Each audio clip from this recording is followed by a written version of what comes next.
Hi everyone, welcome back for another live. Today we are going to talk about innovative ideas and how to turn them into an entrepreneurship project. And I have a very special guest for you. But before we do that, I just wanted to reintroduce the IBD Hub. I'm Giulia De Mauro, the founder of the IBD company and the IBD Hub. And we basically help architects and real estate companies to grow exponentially.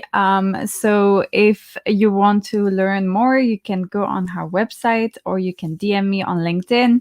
And now I'm just going to introduce the topic. So the past few episodes, we've had a lot of discussions about business and business development for architects. And today I'm bringing in a very special guest, Rushabh Chheda. Hi, Rushabh. Hi, Julia.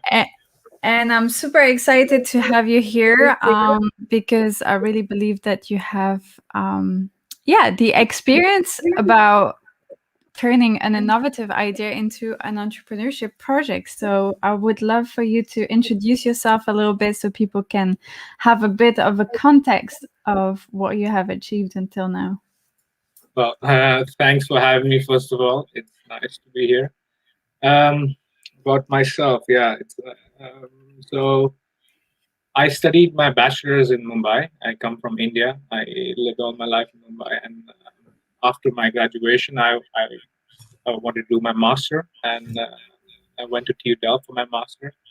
And growing up in Mumbai, I kind of saw these issues that were there in the cities, and that kind of stayed with me. And going to do my masters as well, this was one major aspect of what I wanted to do in the master. So in my final year, I did this project in Indonesia, where we had to work with these local communities in these urban kampungs and develop a project for them. And I saw the same kind of issues that are there in India as in Indonesia, and the problems being lack of affordable housing, people living in really bad housing conditions, and at the same time, I got taught about circular economy in TU Delft.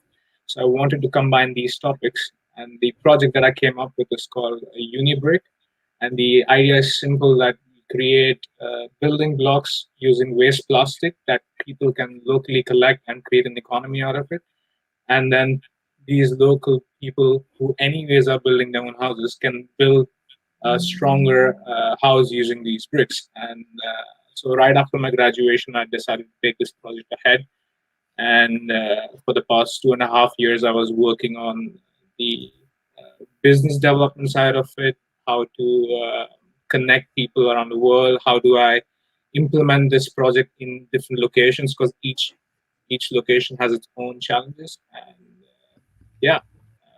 I did some public speaking in the meantime. I spoke about the project at various platforms that got me in touch with a lot of people as well. And, I was more. I did not plan to become an entrepreneur right after my graduation, but it just felt right to give my project a chance. And Yeah. that's what I did. Yeah, and you've also done a TED talk about it, right? You Yeah. also participated to that. How was that? How was that experience on stage? Yeah, it was thrilling for sure, and I had no idea that even after I had done it, I had still no idea that this just happened. It was challenging because you had to pull down your year-long graduation project in 3 minutes, and you had to explain that project to an audience which has kids, which has people from scientific backgrounds from all over the world, even, and resonate with people and make them connect to you and why you are the one who's talking about this work. And that experience really taught me the power of public speaking, the power of storytelling, and how a simple idea can create such great emotions among the audience that you're talking to. Yeah, but it's a great exercise because now for any ideas or any entrepreneurship journey, you can explain an extremely complex idea in no time and Yeah, impact people that have no idea about architecture or engineering and so on. So for sure, that's very valuable lesson in a way, right? yeah. So What I I prepared. learned, Sorry. sorry, go No, on. no. Tell me. What I learned from the experience with TED is about how to say less about your project, how to choose what you talk about, and emphasize on the things that are really important. And once you learn how to break down your project in a story, you can use it for anything, and like for your conversations with people, for talking to you, for example. It it stays with you for a long time. That experience did that to me. Yeah, I mean, I have a lot of clients who are architects, and that since university they have been presenting their projects to other architects. Yeah, So the way that they speak about their project and the way that they present even a competition project goes very much into details, and there is extremely complicated vocabulary. So once they start, their own company, or they are in a higher position in a company, they have the hardest time to um, attract clients and really make them understand what is the problem that they're trying to solve for them and how do they go about it in order to solve it. So yeah, how was there a specific structure that you guys followed for that, for being able for to. simplifying? Yes, Yeah, I mean, the issue with architects sometimes is that they're trying to speak to other architects, and that's the yeah, language that we tend to use, because that we assume that to be how everyone wants architects to be, like, heard. And for me, the idea was not to speak to a particular field. It was more about how can we explain this idea to an investor, explain this idea to a person who may want to build a house, for example, to explain this idea to other students who want to learn how to take their project to the next level, for example. And yeah, yeah, so I think from the get go, I never wanted to overcomplicate the idea. Keep it simplistic, even though the project is extremely complicated to implement. It should be simply spoken about. yeah. I agree with you. Let's try to back up a little bit onto um turning an innovative idea into an Yeah, entrepreneurship journey or project. Um, so every step starts with an idea or a thought, right? yeah. How did it start for you? Was it like more like a struggle, a problem that you saw, and you saw the struggle behind it, and you started thinking about solutions and then trying to test that? Or was it first a thought and then you went through the process of it? Like, I would like to understand a little bit how you would advise people to start with their idea.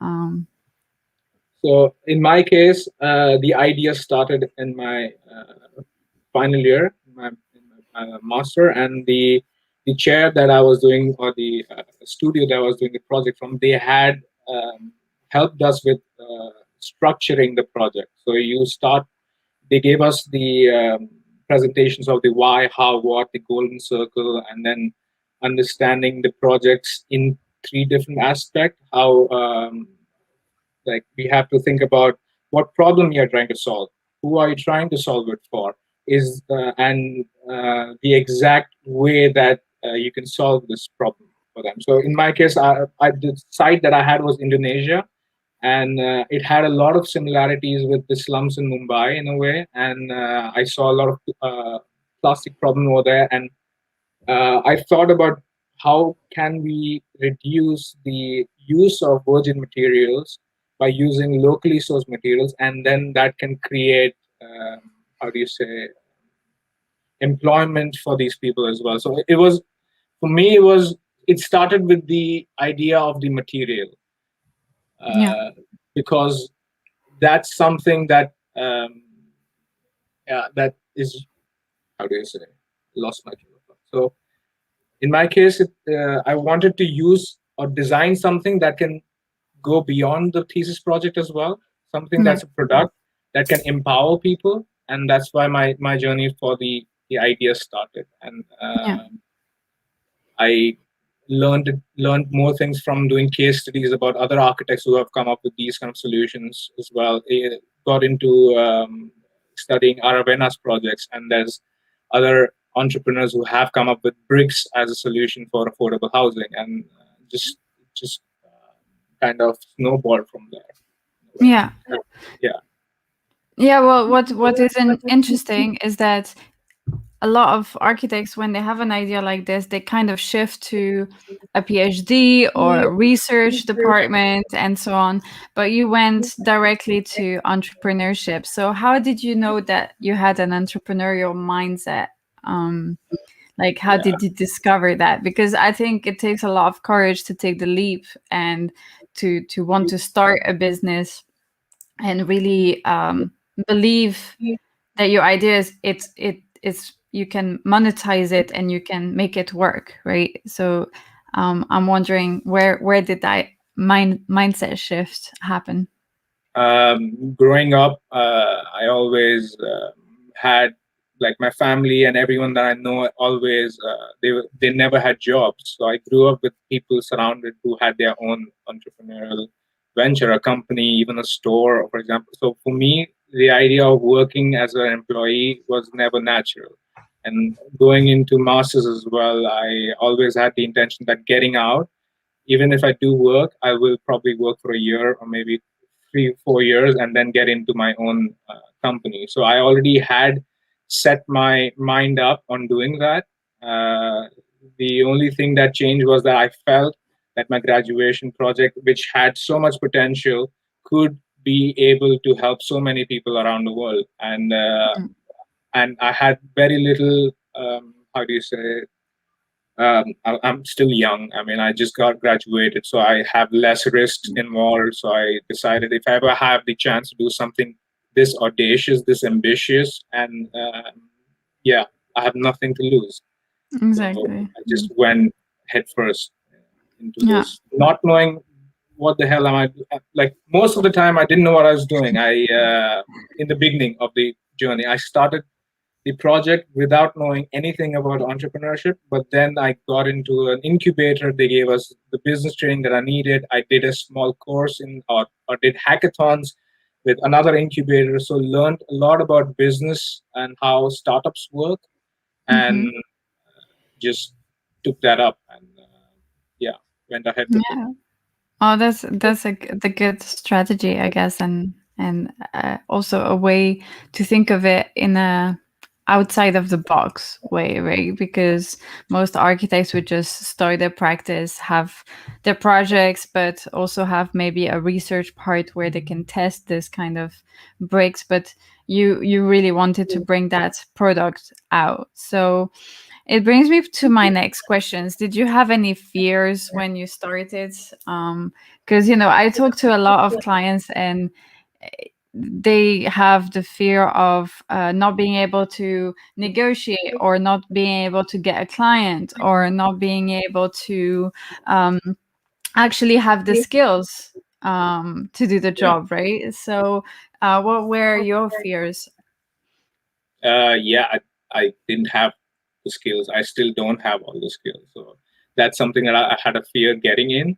But then I realized that, yeah, this is something that, yeah, you learn by doing. And Yeah. because it's a completely different way of thinking about architecture. It's uncharted territory. So in a way, I put myself in an uncomfortable situation, knowing that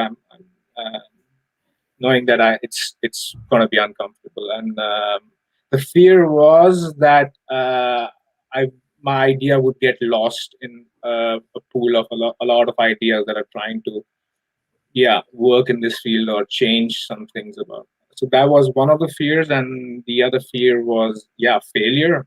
Even though I felt that I Mm. had less risk, and then there's nothing to lose. There's always this scare of fear, Yeah.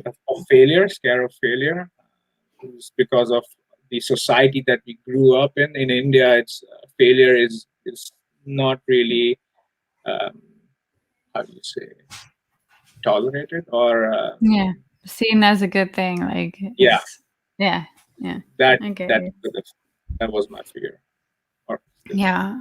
I mean, I also had some fears when I started. I think my biggest fear was to deal with money, for example, because I had a very bad relationship with money. So it felt weird to charge people for what I was doing. You know, like I just felt like I just want to help people. Like, Yeah, so and even because entrepreneurship is really a journey because it's full of up and downs, as you said. Like there is some failures which I see as challenges, and it brings you through. You have to kind of shift sometimes your business model or like your way of doing things in order to find the right fine tuning to get there, right? So the important thing is also not to see that as a failure, but more as a challenge that is gonna help you navigate through your goals, right? So that's definitely important for the people who are listening. By the way, guys, if you're here and you want to ask us any questions, please go ahead. I see that there a couple of you have sent some comments, but we are definitely open to take some questions. What would you advise your younger self about starting a startup? um, yeah. Think very well about who you partner with. That's very important. Setting the ground rules for yourself, how you want to work for it. Because I was working 7 days a week, 10 hours maybe. I didn't know how to switch off. So that can be detrimental in the long run. And yeah, also not to choose projects that have so many complexities, because Hmm.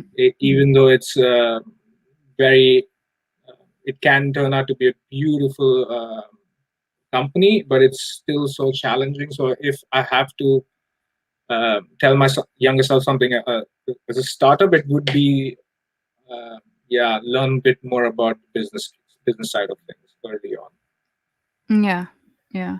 Oh, We didn't get I taught that any of that in architecture school. I mean, that's one skill that most architects kind of lack, is yeah, understanding the business side of things. How things yeah. That's really a problem for the Yeah, field overall, and it is a problem that is now a problem of the profession in itself, right? Because even the companies that are up and running are still have a very precarious business model. So like yeah, if there is corona happening or any project falls through, then the company is in jeopardy or has to let go of some people. So yeah. it is a little bit of a problem.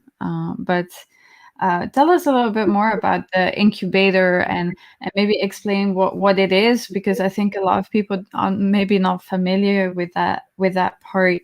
If you don't mind sharing about that. Sure. So I was part of World Startup Incubator in The Hague.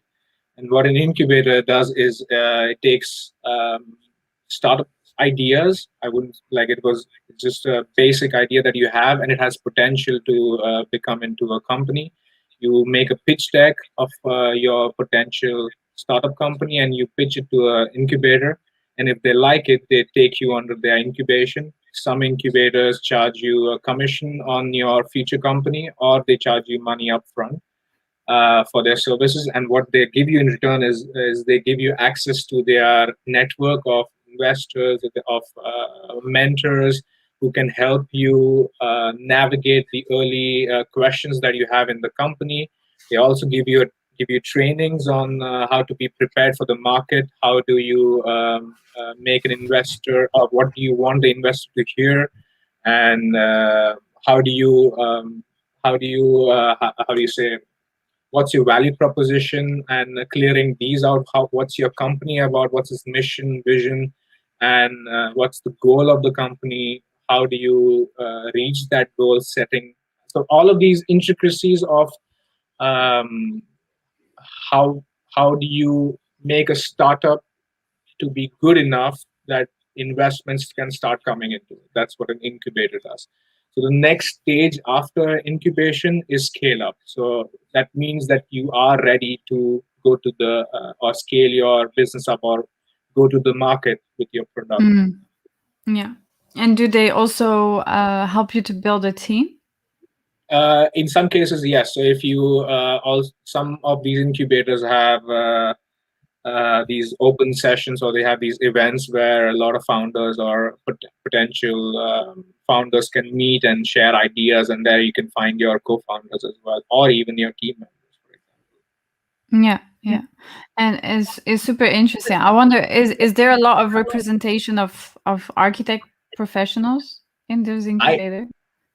Little, yes, but that also depends on the incubation network that you're in, I think. So the Mm. incubator that I was in, it was more about social impact, about agriculture, about using the future technologies like blockchain, AI Yeah. in creating social impact. So it was more about social impact projects, but there are sub incubators who have specific um, groups for the built environment based startups as Yeah. well. Yeah. So in my case, I think I came across maybe 2 startups or 3 startups in my incubator network from the architecture field.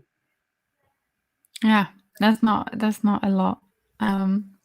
But it's good to talk about it because I think that a lot of architects don't even know what incubators are or don't even know what the potential is, right? So um, I know that a lot of incubators don't accept companies with services because it's a little bit more difficult Yeah. to help out.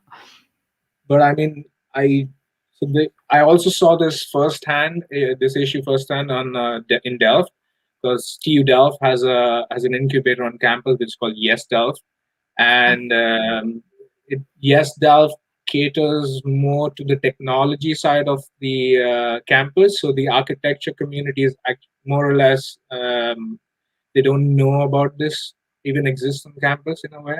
Yeah. So we never were pushed to think about our projects as a startup so that you can use the facilities on the campus to take it to the next level. Yeah, it's very interesting what you said. Like, I had a couple of calls with a few universities, especially for the PhD and research part of things, because that's where innovation takes place. And I was offering them to just, help the PhDs to turn their ideas into a business. And they looked at me like, yeah, but they're doing research. So, like, why would they need business skills, right? so, That's like, so crazy. so, like, the architecture mindset is like, we have never done that. So, if it's either research or it's like architecture projects, but there is not really like a need to monetize the research part, which is quite scary in a way. And the innovative companies that there is on the market in terms of architecture practices have their innovative part in the research and development department, but not many manage to apply those technologies and these innovations into the projects that they get from the clients, either because the clients are not willing to take the risk, or because there's not enough money, or because even the architect maybe doesn't want to go through the hassle to um, go against the regulations or get some materials validated through the regulation of the government and so on. Yeah. Like, it's quite a long process. I mean, yeah, it is a long process, and that's why our field is one of the slowest ones to change. And at this whole period where we really need to do a lot like of changing with regards to sustainability and circular economy. I think there's so much potential for architects to become entrepreneurs, and that I think that's the need of the time right now. That we need to shift architect's role from just being a traditional architect to thinking about how do you move towards entrepreneurship and then create solutions that need to be implemented yesterday, even. And yeah, and I do see things changing a bit. I do see startups in the digital manufacturing segment from architecture who are becoming startups or implementing blockchain technologies in the construction side of things, or using AI or machine learning to understand the materials that are used in the built environment. Yeah. So there are things that are changing, and yeah, just more people need to take the step, I think. Yeah, indeed. I agree with you. And that's also the purpose of these talks, is to try to motivate people to see a little bit outside of the box. Also because, we have some very talented people like in the architecture field that are able to really come up with some solutions that are super innovative.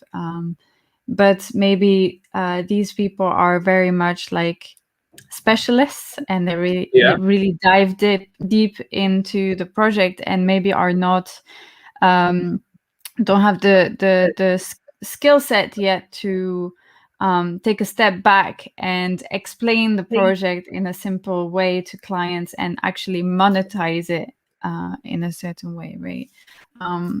Because yeah, these technologies always come from people that are really passionate and dive deep into the technology itself. So I mean, I it, also don't blame some of these people who are working in offices because many of them don't get the opportunity to speak to clients.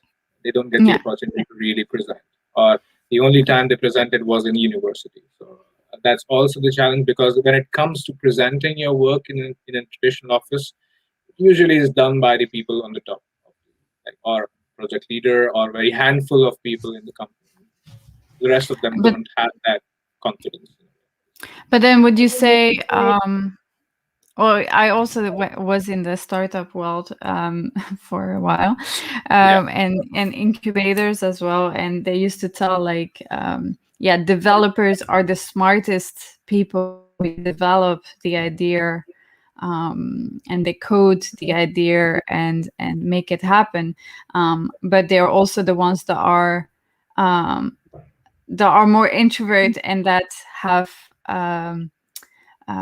less of an ability to explain the project and want to do the business side of things, right? Because they dive so deep within the project. That's their passion, right? And I feel like it's the same with innovation within the architecture field, where the ones that have the keys to innovations are the ones that are extremely passionate about how it works and how what the solution is and how it should be working and so on.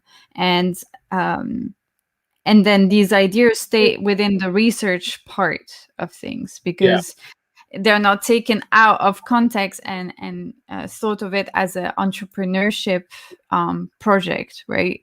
um, so, do you think that maybe the answer is to partner up with someone that is more of a generalist and that has more of a business sense? Was that how you guys did it as well, or? Yeah, I think in my case it was a bit different because I wanted to have a Dutch partner because I come from a completely different country. I don't know how things work over here, and he also had experience in building or working with waste plastic, and he was a he's a product designer, so he Mhm. had some of these skills that were complementing the things that I had. So I think even if you are a specialist in what you are doing, I think it's not always bad because your team makes up for the balance. You need to Sure. find the people who and you people who you trust to balance you out. So if architects or these people who are having great ideas come in touch with these balancing characters or the balancing partners, I think that's where things could change. I think, correct me if I'm wrong, but IBD is trying to do something like this? It is trying to create a network of connecting people from different fields, or is it just for architects then? So we have different aspects, of course. But what we do is that we encourage people in the architecture and real estate field to start their companies. And we always take people that think outside of the box and that have a innovative way to look at architectural projects or real estate development, or there has to be something that is extra. And then we basically teach them how to structure a company and how to pitch, how to negotiate, how to communicate your values to attract the right clients, and how then to make your values as well. Yeah, and that's also the hard part, because a lot of architects, they focus on the how and the what, but they don't really know the why. So they don't really know why they're doing this, or they don't really know what is the problem that they're trying to solve. So so that's what we do, and then of course we put them in contact with a variety of different people. We believe that design teams doesn't have to be just architect and engineers. You can also incorporate some startups that do different technologies and that can bring something different onto the table. So it's about giving them the tools to not only monetize what their passion is, but also introducing them to a different way of thinking. Now, for my part as well, like when I started IBD in 2018, I failed my business because I also partner up with two people from the nationality of the place where I started. And they had a completely different vision and values than I had. So at first, when you're super excited, like everyone is very happy and super excited and so on. But then at some point when you start talking to clients and you start pitching to clients, you start seeing that the visions don't collide, like they're not on the same path anymore. So that's when we decided to split apart, right? We were just not we were complementary, but we didn't have the same values and the same vision. So that's also something extra to think of. Like, you can be complementary in terms of skills, but you also have to have the same goal and the same will to serve people, because that's also another thing. People that do business to make money, or that bring a business together to have amazing project, or have a star architect or whatever, that's not a good reason enough for a sustainable company. A successful company is when you're trying to serve people and really have values to solve a problem that is close to your heart. Because entrepreneurship is extremely difficult. You have ups and downs all the time. So if your reason is just money, you're going to give up at the first obstacle, because it's like, oh, it's not making me money, right? So really the only way to be successful is to want to serve people. And you can think of any big companies or any big entrepreneurs. They are there to serve. They give value to people. No matter what they do, they give value. And that creates a community of people that follow the company and that want to have that product. It's the same with Apple. It's the same with anything. They have a community of people that believe in the technology. True. But in most cases, it is true. But in many cases, even people who go for money get that. People who want money, there are many companies who, like on the facade, they want to show that they are creating value, but at the end, the main goal is to. I'm not talking about the architecture. Sure. business field in a way. But things are changing. I think consumers are changing. That's the biggest thing compared to Yeah. 15, 20 years ago. And consumer is demanding more from the people who are giving them the product. And going ahead, I think at least in the Western society, people are demanding their houses or the offices and the buildings that they're living in, that they are contributing to the carbon emissions of these buildings without even like they not being a part of the initial stages. So in a way, the architect and the developer and the structural engineer, they have even more of a responsibility of delivering these values apart from the monetary value or the giving a healthy life to them. Apart from all of these values, I think now quickly things are moving towards also including the sustainability and carbon emission values in the things that we are building. Sure. And it's also about the users, because we always forget. We're so taken by the client and the regulations and so on that sometimes we completely forget about the user. But even Yeah, if the user is not automatically involved in the decision making, at the end of the day, it is the user that is going to be able um, to buy the apartment or the use it. house or the office and so on, and be able to evaluate it. And I had this conversation with the Royal Academy of the Danish Yeah, Architecture Institute. I don't know how they call it. It has a Danish name. yeah, But we were talking about how can we improve design by letting the users evaluate the building after construction. So once, because we just stop at the construction, like once it's yeah, built, we just give it and we say, okay, this is done, like yeah, we're done, right? But they were saying basically from the construction to until 10 years of the building being used, you can monitor what the users think yeah. and use that data to actually improve your next design, right? Because very Definitely. often architecture is like based on assumptions. Yeah, It's never based on real data. Like sometimes I have some architects, they're like, oh, we're gonna put an atrium here so that people can gather and do co-working or have some calls. And then once it's built, the users are like, I never go there because people are on the yeah. phone and I cannot have a Zoom call, right? Like, Like so it's like a Yelp reviews of architecture. yeah. So people can review it, and then architects can go on this website and check out people just not using it how they imagine to use.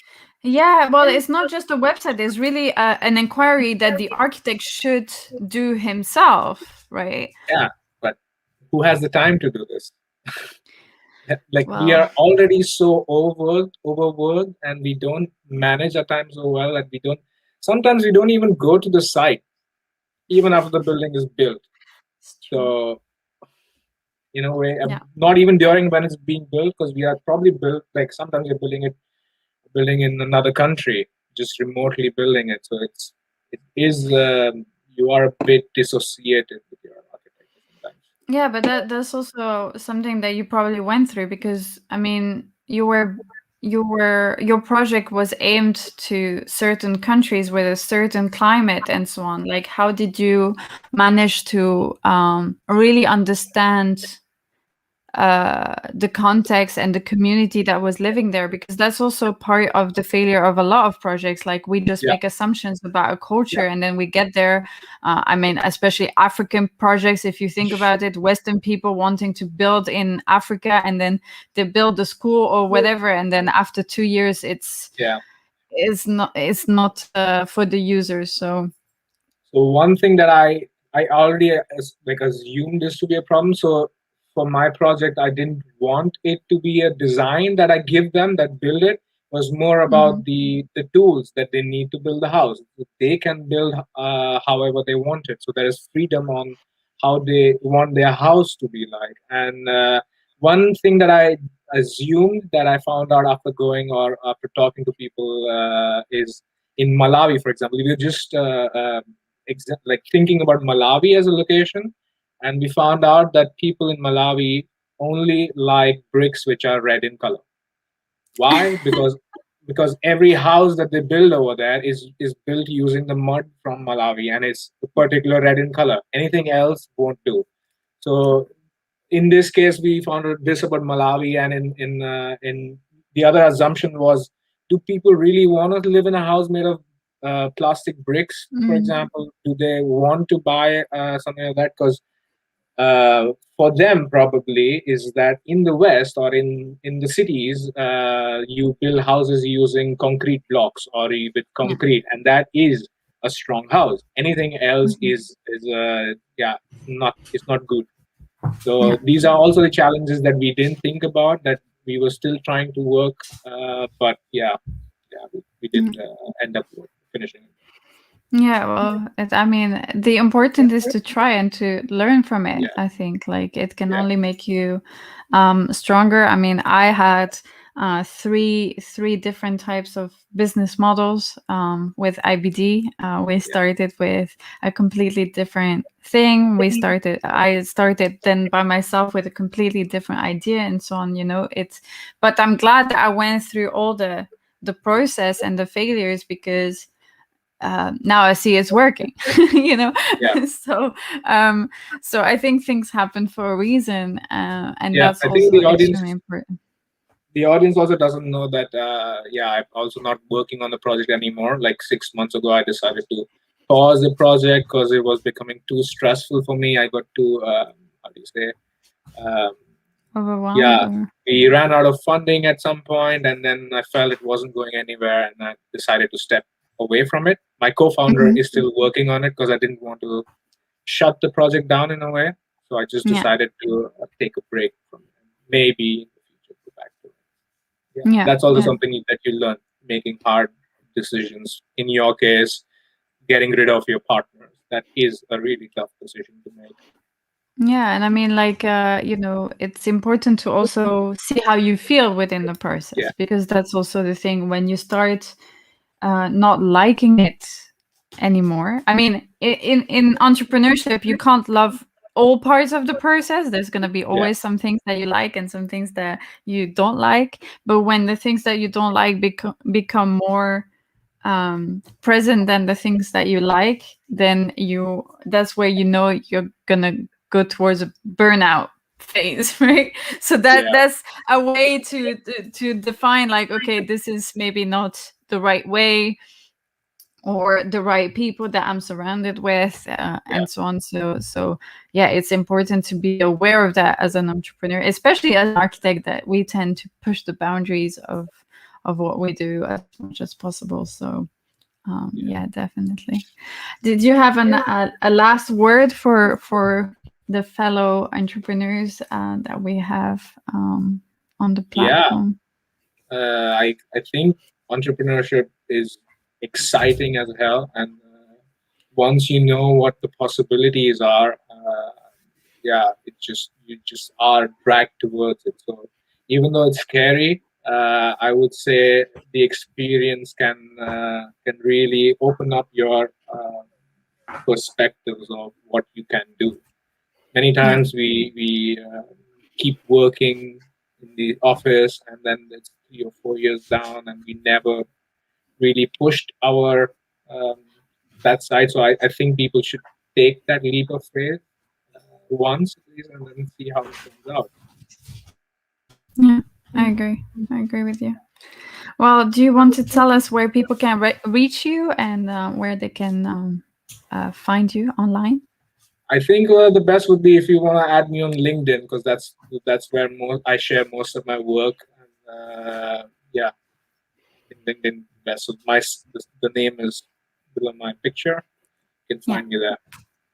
yeah, and then if anyone, you know, I know that you're open for any kind of opportunities at the moment. So yeah, if you want to say a word about that, that would also be great. Well, no, I think I'm good. Yeah, thanks Yeah. though. Thanks. Yeah, No, I mean, like, you know, we do these podcasts, and if anyone has the same values or yeah. has questions and something, it's always good to reach out to Yes. me or Rushabh, You and want we would. specific?